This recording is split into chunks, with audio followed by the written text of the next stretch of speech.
Burnout can come out of nowhere. At least for me, that's how I experienced it. It was like at one point I was handling the stress of a season fairly well. And then the next second I became snappy and irritated, mom rage, anger, frustration. And then soon followed the exhaustion, the just being so tired, having no ability to what feels like function, get things done. I'm putting my kids on screens. And in that moment, I know that I've hit freeze and I am probably in a completely burnt out state. I've been at this point in motherhood more times than I would like to admit in 4 years. But I have learned in this most recent bout of burnout that it doesn't, I don't have to be that way. I don't have to be that short, snippy, angry person that I become. I can still handle myself with grace. I can show up with love, kindness, empathy. I can have this just love oozing through my body. I can tap into this reserve tank that I didn't even know was there if I just nurtured and supported myself through this season. If I first of all, just admitted that this season was really hard and stressful, like that in itself can sometimes stop the burnout before it even happens. I want you to know that if you are a mom who is burnt out, I want you to know this is normal, that this is probably not the last time you're ever going to be in this season. And I hope that you bookmark this video, save this video, add it to your Pinterest board, whatever, to have it to come back to so you remember how to get out of this state. And I know that, like I mentioned earlier from my most recent bout, that it is possible. It is possible to get out of it sooner, to heal it, so to speak. And so I wanted to share today the 5 things that I believe was crucial in helping me to work through the burnout and to stay at the top of my game, to still show up as the mom that I really wanted to be. Not perfectly, by the way, still making mistakes along the way, but knowing that I'm doing a better job than if I had completely neglected myself. If you are new here, I want to introduce myself. My name is Alexis. I am a stay-at-home mama to 2 little girls. I also am very passionate about parenting and sharing that with other parents. I want to give them the tools and the resources and just the confidence to show up with this love and empathy connection that they are so desiring. So if this is you, if you are a parent who is like, yes, this is how I want to show up, please subscribe, because I know that this content will help you to become the parent that you've always wanted to be. Okay, without further ado, let's get into the 5 things that I did to get out of burnout. So let me grab my notes here so I stay on track. Okay, so the first thing that I did is somatics. If you've been around my channel for a while, you know that I absolutely love and believe in somatic exercises. This is basically very subtle movements that help your body to release trauma. And while most of us are probably going to say, oh, my life hasn't been very traumatic, I would have said the same thing, even though I've had 2 NICU babies.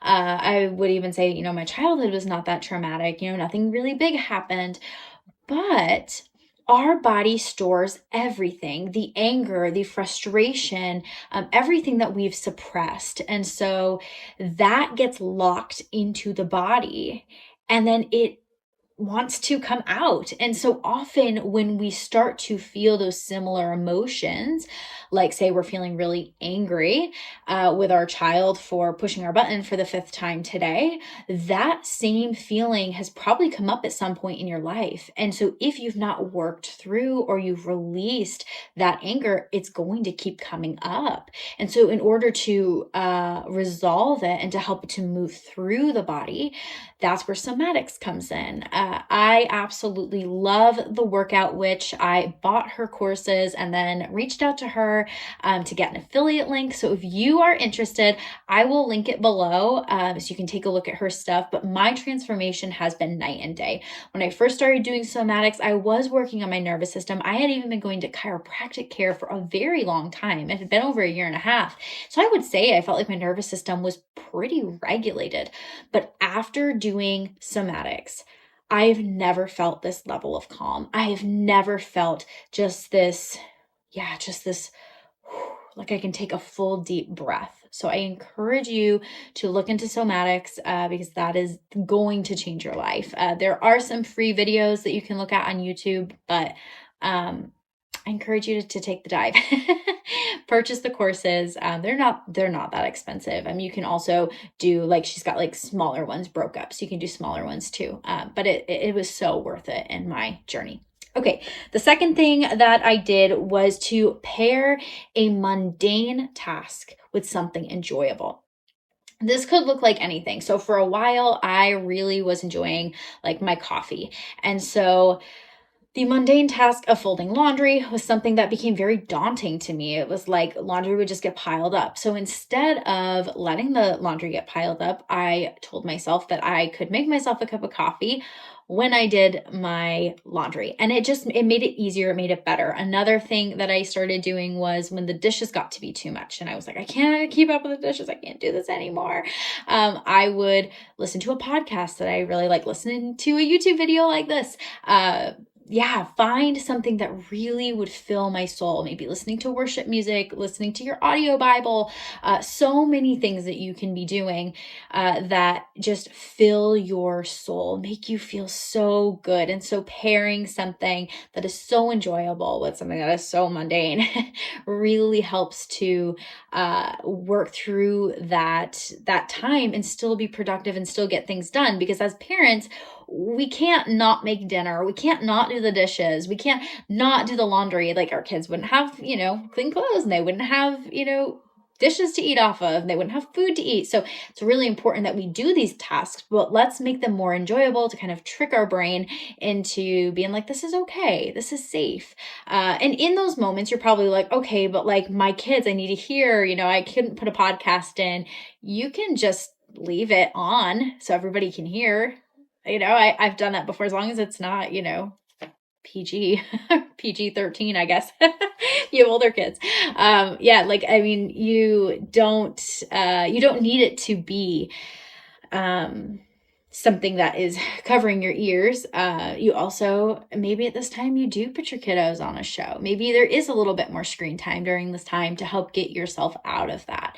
But just remember that when you do that, there are the repercussions of their behavior after. A lot of times they need stimulation. They need to get it out of their body. So make sure you are tending to that need that they're going to have after the screen time. Okay, number 3, prioritize wants versus needs. This was huge for me. This was transformational in so many ways. So in one season, a want may be I really want to vacuum the floors and shampoo them.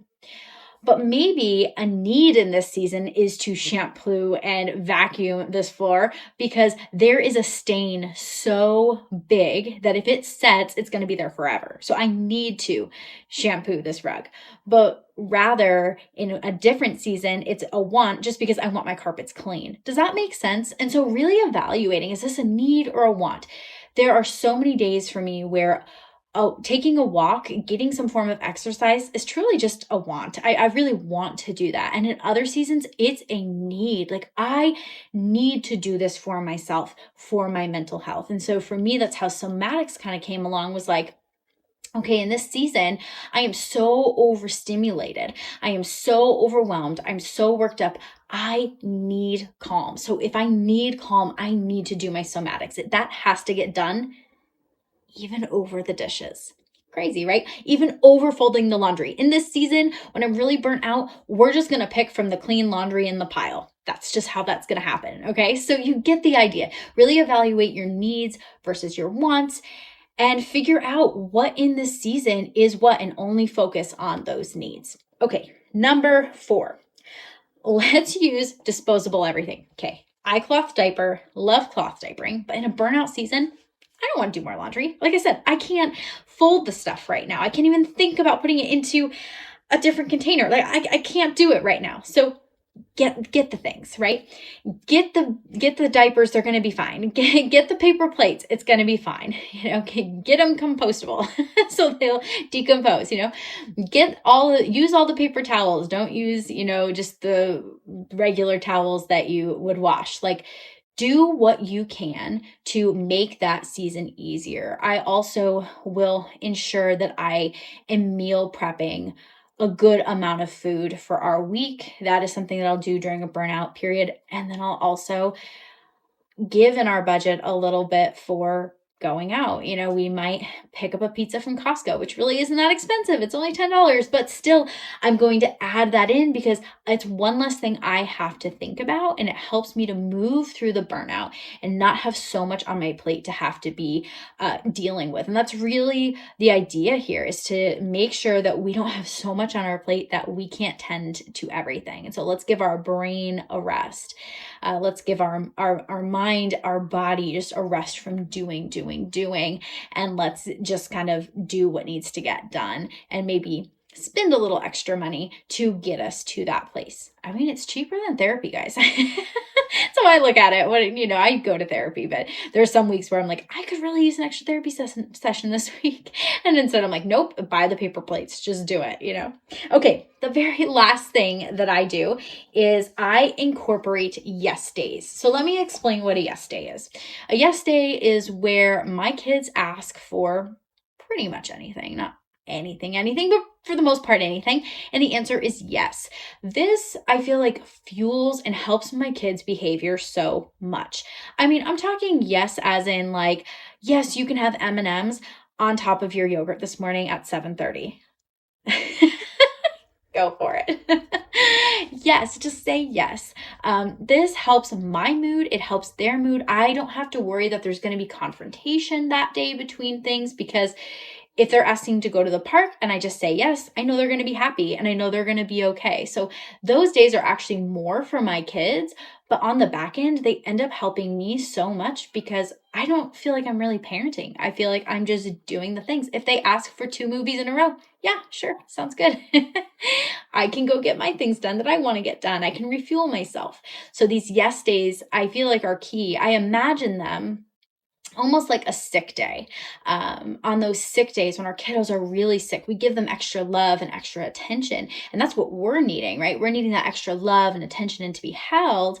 And so in order to be able to do that, to have room for that, we have to make this day just different, And so maybe that's it in itself. Maybe you just make the day different. In the morning, instead of making a whole big breakfast, maybe you are just going through the drive-through that morning. The kids would be so thrilled, right? And then on top of that, you're getting a break from making the breakfast and everybody has a good morning, right? So let's take a step back and let's really evaluate what can we do to just make what this season is less. And that is always going to be my approach to this kind of thing. Just let's make this season less. And that is what has healed my burnout. Like, it has literally taken me from a state of I can't do anymore to I can totally handle more. I can totally do X, Y, and Z, and I can start adding more and more things to my plate. So I'm curious, when you are experiencing mom burnout, what is your number one struggle? Please comment it below. And I want to be able to talk with other moms about their biggest, deepest struggles when they're in burnout. So that way we can start moving past them. We can figure out a plan and tools and resources to get us to a place where we can fully function and we can be that, empathetic, ooey gooey mama. And we can do that when we have more room and more capacity. And so in this state, in this season, we really got to, move things out of the way so we have more room for that to be. So anyway, I hope that this video was helpful for you. I hope that it encouraged you in this season. And I am so sorry you're going through such a dark and hard season. I know how difficult this could be. So anyway, if you like this video, make sure you like it and give it a thumbs up. And as always, happy parenting.